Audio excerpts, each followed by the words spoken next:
Hello friends, and welcome back to my YouTube channel where today I'm going to be walking you through the very simple process of how I frame my blanks. There are a lot of ways to frame blanks, and there are a lot of reasons you may want to frame your blanks. Here I'm showing my aquarium terrarium, which was pretty difficult because I was framing over decals. A couple of classic terrarium sets, that's primarily what I frame for, and a set that I felt just needed a little bit more interest, so I decided to throw a frame on there. Some makers also do this for cloud sets to make it look like there's a window, or you could use frames to make a stained glass looking set. There are a lot of possibilities.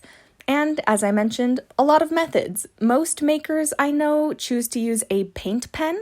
However, for my method, all you need is a little bit of paint and some toothpicks.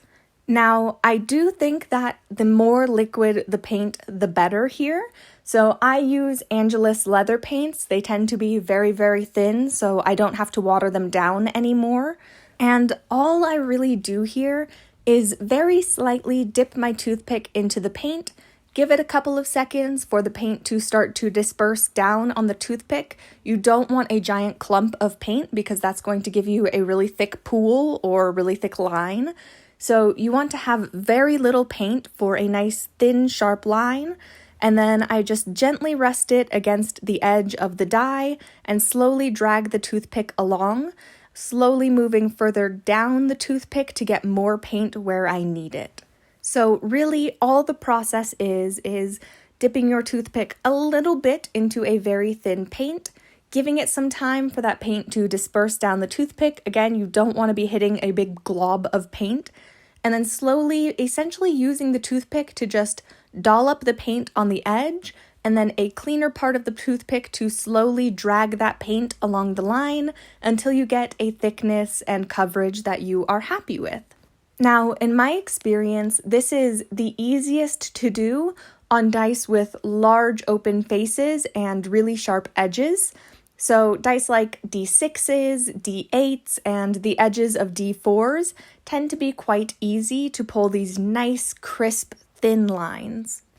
On the other hand, again, in my opinion, by far the most difficult dice to do this with are D20s. Because the faces on D20s are so small, and because the edges have a wider angle than a lot of the other dice, D20s are quite tricky. Even if you pull a really thin line, it is going to look thicker than the other dice just because the faces are smaller, so even a little bit of paint is going to appear to occupy more space. So you definitely want to have very little paint on your toothpick when you're doing a D20, and you'll see me doing this thing where I'm kind of dotting along the corners. I'm doing this for a few reasons. One, I'm trying to test how much paint is going to come off, and you can see me wiping paint off there with my finger. And two, I am trying to get that excess paint off in corners, where again, I can use a more clean part of the toothpick to then drag that excess to create the line, rather than adding more paint and then subsequently getting a thicker line out of that. Additionally, this is going to be much more difficult over rough edges. So for me, I only really trim my blanks with an X-Acto knife to get the edges relatively clean. I don't ever sand my blanks, and because of that, I have some rough edges from where the cap was. These lines are much trickier to pull than the nice clean ones. So for those rough edges, which I'm working on some of those with this D20, you actually want a little bit more paint, because that excess paint is going to fill in any little bumps or crevices left from that connection to the mold. So a little bit more paint is actually better for rough edges, and you just want to be really slow and careful.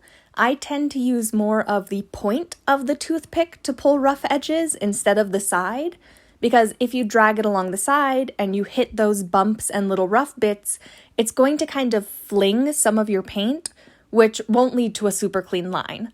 Whereas if you're using the tip of the toothpick to kind of nudge the paint along and have it fill all of those cracks and crevices as it goes, you're going to end up with a cleaner, thinner line than you would otherwise.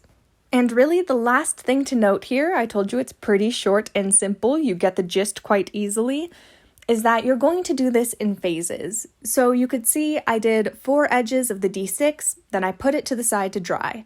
I did half of the top sides, that's what I call them, of the D8, then I put it to the side to dry. Here you will see that I do one side of the D4, put it to the side to dry. And the 2 reasons for doing this, although it is always a pain, especially if you're impatient like me, is 1, it is just going to make handling the dice a lot easier. If you're covering 3/4 of the die with your frames, you're going to run out of space to hold the die with in your fingers, and then it's going to be a pain trying to set it down on a clean face, which is then the second reason. That being, you don't want to set down the die on any wet paint, right? Because that'll smear, it'll smudge, it'll ruin all of your hard work. So you always want to make sure you have a clean surface of the die to set down as the rest is drying. So really, my biggest advice here is to be patient, go slow, let things dry so that you aren't struggling to hold or put any of the blanks down. And it is also definitely a lot easier if you are not trying to film it, because then you can hold the dice super close to your face and get a really clear idea of what you are doing. And with that, like I said, it's a pretty short and simple video, so that is all that I have for you today. That is how I frame my blanks with a toothpick. It has a little bit of a learning curve, but generally should be a pretty easy process. So, as always, I hope you enjoyed. I hope you learned something. If you want to, maybe leave a like or subscribe to the channel. And as always, I will see you in the next one. Bye-bye!